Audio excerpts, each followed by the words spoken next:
ছিলেন truck driver, সেখান থেকে হয়েছেন ইতিহাসের অন্যতম ভয়ঙ্কর পেসার। মিচেল জনসনের কথাই বলছি। জনসনকে পেসার না বলে ব্যাটসম্যানদের জম বলা যায়। আরও সহজ করে বললে ইংল্যান্ডের ব্যাটারদের। যতবার অ্যাশেজ ফিরে আসে 2013-14 অ্যাশেজে জনসনের ত্রাস সৃষ্টি করা সে বোলিং পারফরমেন্স নিয়ে ততবার আলোচনা হয়। ঐতিহাসিক সে অ্যাশেজে জনসন একাই বেশ কজন ইংলিশ ক্রিকেটারের ক্যারিয়ারের 12টা বাজিয়ে দিয়েছিলেন। জোনাথন ট্রট জনসনের বাউন্সে নাজেহাল হয়ে টিম ম্যানেজমেন্ট থেকে ছুটি চেয়ে নিয়েছিল। ট্রট ও ম্যাট প্রায়র ওই অ্যাশেজ থেকে দেশে ফেরার পর আন্তর্জাতিক ক্রিকেটে আর খুব বেশি ম্যাচ খেলেননি। সে সিরিজের 3 ম্যাচ খেলেই অবসর নিয়েছেন ইংল্যান্ডের তারকা স্পিনার গ্রাইম সোয়ান। দেশে ফেরার পর কেভিন পিটারসেনের আন্তর্জাতিক ক্যারিয়ারও শেষ হয়ে গিয়েছিল। জনসন কতটা ভয় ধরিয়েছিলেন বিষয়গুলো সেটার জলজ্যান্ত প্রমাণ। এবার আসা যাক 2013-14 অ্যাশেজে তার বোলিং পরিসংখ্যান। ওই অ্যাশেজের 5 ম্যাচে মোট 37টি উইকেট নিয়েছিলেন জনসন, হয়েছিলেন ম্যান অব দ্য সিরিজ। জনসনের পর ওই সিরিজের সর্বোচ্চ উইকেট শিকারী ছিলেন রায়ান হ্যারিস, তিনি পেয়েছিলেন 22 উইকেট, অর্থাৎ জনসনের থেকেও 15 উইকেট কম। সে সিরিজে জনসনের বোলিং গড় ছিল 13, স্ট্রাইক রেট ছিল মাত্র 30, অর্থাৎ প্রতি 13 রানের খরচায় ও 30 বল পর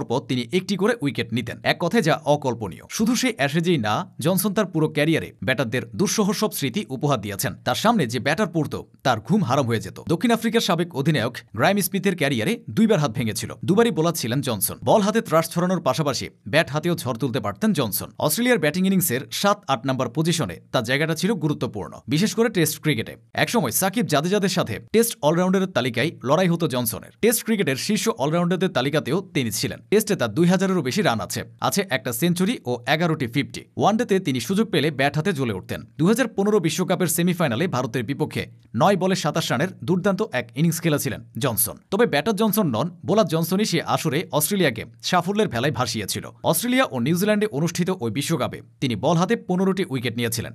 এর মধ্যে মহাগুরুত্বপূর্ণ ফাইনালে নিউজিল্যান্ডের বিপক্ষে 30 রানের খরচায় নিয়েছিলেন 3টি উইকেট। অজিতের বিশ্বকাপ জেতাতে যা যা করা দরকার, যখন যেভাবে পারফর্ম করা দরকার, জনসন সবই করেছেন। সে কাজে তিনি শতভাগ সফল হয়েছিলেন। হ্যাট্রিক বিশ্বকাপ জেতাই অস্ট্রেলিয়াকে একসময় মাইটি অস্ট্রেলিয়া বলা হতো। ওই মাইটি অস্ট্রেলিয়া পরবর্তী সময়ে তাদের সবচেয়ে বড় তারকাদের একজন ছিলেন জনসন। 313 উইকেট নিয়ে তিনি অস্ট্রেলিয়ার ইতিহাসের 5ম সর্বোচ্চ উইকেট শিকারী। জনসন 153টি ওয়ানডে ম্যাচও খেলেছেন, সেখানে তার উইকেট সংখ্যা 239টি। অবাক করার মতো ব্যাপার হলো তার ওয়ানডে বোলিং ইকোনমি 5-এরও কম এবং বোলিং গড় মাত্র 25। ওয়ানডেতে তার সেরা বোলিং ফিগার 31 রানে 6 উইকেট। টি-20 ক্রিকেটে জনসনের সেভাবে খেলা হয়নি। ক্যারিয়ারে তিনি মাত্র 30টি টি-20 খেলেছেন এবং শিকার করেছেন 38টি উইকেট। তবে আইপিএল এর মঞ্চে জনসনের চাহিদা ছিল, তিনি নিজের সেরাটাও দিয়েছিলেন। 2017 আইপিএল ফাইনালে অনেকটা একা হাতে মুম্বাইকে শিরোপা এনে দিয়েছিলেন। ক্যারিয়ারে বহু অর্জনের মাঝে 2014 সালে আইসিসির বর্ষসেরা ক্রিকেটার নির্বাচিত হওয়া অন্যতম। একই বছর জনসন আইসিসি বর্ষসেরা টেস্ট বোলারও নির্বাচিত হন। জানলে অবাক হবেন, অস্ট্রেলিয়ার একসময় ত্রাস সৃষ্টিকারী এ ফার্স্ট বোলার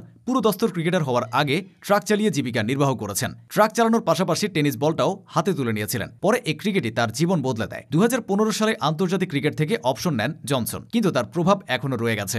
অস্ট্রেলিয়ার পরবর্তী প্রজন্মের পেসারদের জন্য তিনি হয়ে উঠেছেন এক আদর্শ।